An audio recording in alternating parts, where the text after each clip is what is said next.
Hi, everybody. I'm Joe DeMartini. I'm a PhD candidate at the University of Maryland College Park, working with Professor Derek Richardson. And I do want to point out that for this project, my graduate student colleague, Julia Moronic, also played a large role. But today I'm going to talk to you guys about some of our new capabilities in simulating irregularly shaped particles. So some motivation, first of all, most of the small planetary bodies that we have visited recently have shown evidence of high bulk porosities. Itokawa from the mid-2000s had about a 40% bulk porosity. Bennu and Ryugu, which we visited more recently, both have estimated around 50% bulk porosity.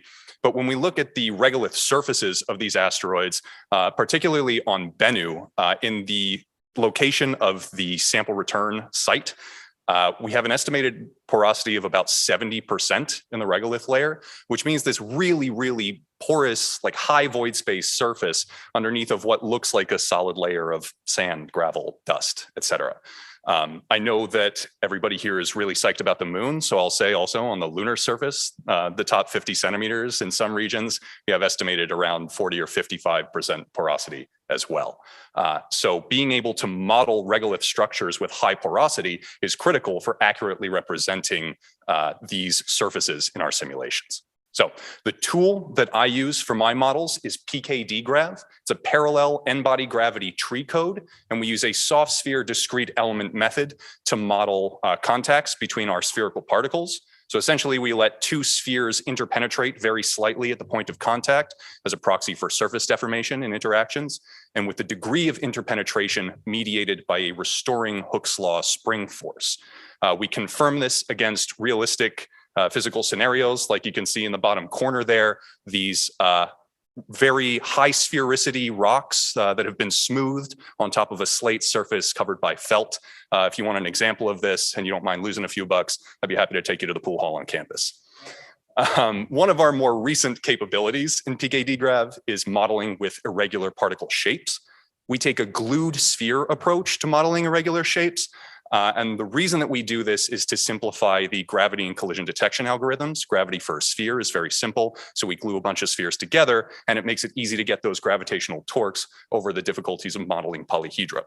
The shapes that you're seeing down there are the ones that I'm going to be using or showing you in these models, but we can glue any number of spheres together in any configuration.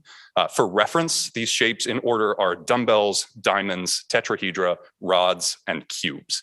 So I'll be referencing those as I go on. All right, I don't have to talk to you about the importance of the angle of repose, but when we're modeling with these new irregular shapes, we need to figure out what our material parameters are in the simulation so that we can accurately match the surfaces that we're trying to model. And so we just had this great talk about how the angle of repose is a great proxy for understanding a lot of different things about a surface, sort of the maximum stable angle for a system. And so this is what we use to calibrate our aggregates, our irregular particle shapes in PKDGrav. Basically fill up a bucket with irregular shapes. This is a mix of all of those shapes that I showed you before. Remove a bounding wall and bam, everything slides down. We find an angle, we calculate that angle, and we say, great, now we know which values to use for our sliding friction, our normal and tangential restitution. In these models currently, we don't have rolling and twisting friction. In previous simulations, those are generally used as a proxy for shape effects anyway. So now that we can model those shape effects, we're trying to see how well we can do without them. My current simulations also don't model cohesion, although I have some runs ready to press go on that I just didn't have time to get ready for the conference. All right, so what are the results of these angle of repose simulations? I've got a big table here, but the upshot is that the sliding friction has the strongest influence on the angle of repose. It's the first from the left column, and that the restitution coefficients for realistic values for regolith, that's about 0.8 and smaller, can really only vary the angle that we measure by 1 or 2 degrees. Notably, each shape saturates to a different angle as we increase the sliding friction. So the shape effect actually plays a strong role as well. You can see for these mixed aggregates, we saturate to about 37 degrees. For the dumbbells, the 2 particles stuck together, saturated to about 30 degrees, whereas those 4 particle rods saturated to about 43 degrees. So we almost see this trend of with increasing elongation of the dominant shape in the simulation and increasing angle of repose. All right. Now, finally, on to porosity and regolith media. You'll remember I showed you those 40, 50, or even 70% in the tag area for Bennu on my first slide. When we're looking at packing of spheres, which is relevant because we're modeling spheres in PKDGrav, the most efficient packing distribution for monodispersed spheres, that's all the same size, is the hexagonal close pack distribution. You see that in the top image over there. Another prescriptive packing distribution for spheres is the simple cubic packing or face-centered spherical packing. Pretty simple. I've only got 2 layers there, but you can imagine expanding that out. When we do models with random packing of polydispersed spheres in a size distribution with a maximum ratio of 3 for the diameters, we get somewhere between 40 and 45% porosity in our models.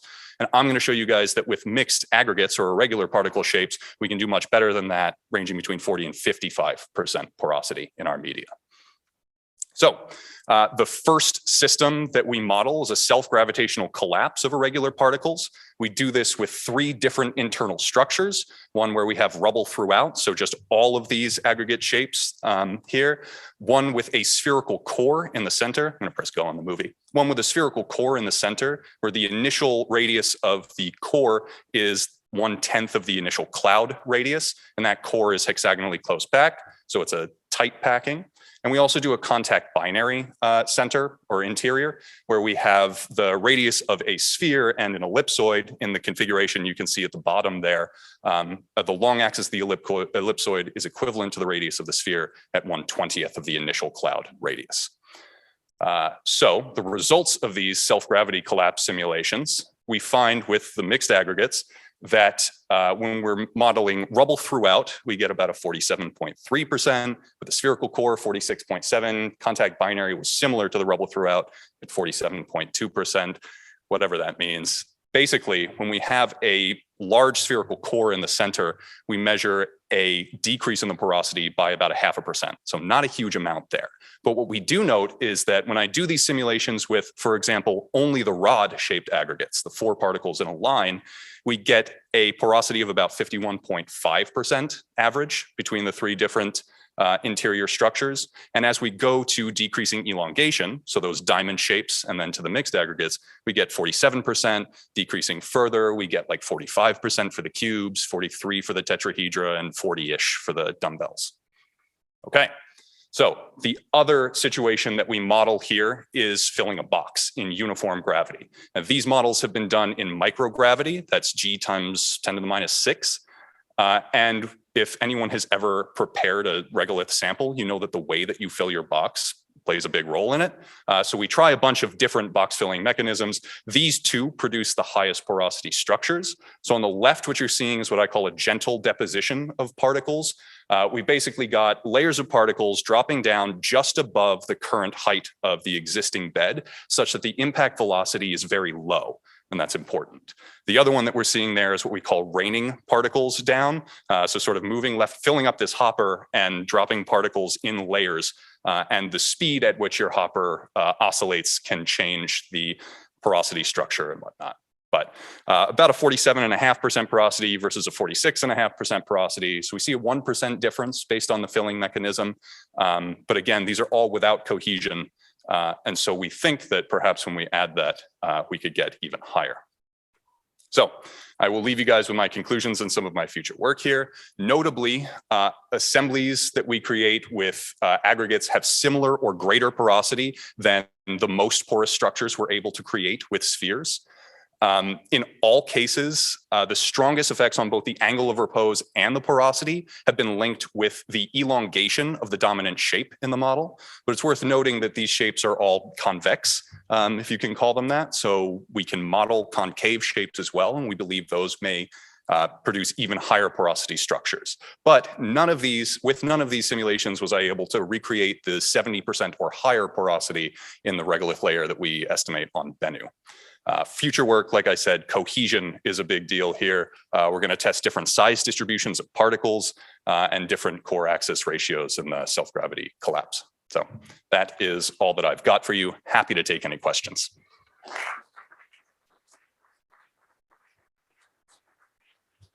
One quick question. Yeah, you mentioned that you did your box filling in different gravity levels. How did the density change when you did like the rainfall method under low gravity? So I haven't done the rainfall method under low gravity, but if I move forward, I got backup slides. Look at me. So if I move forward here, this is filling in lunar gravity, and it's just a simple pour, right? So I've got fill up my hopper, and I just open it up and let things pour into the box. And here we get about a 53% porosity in lunar gravity over microgravity, where we measured about a 47.5% porosity. So still looking into that, early stages.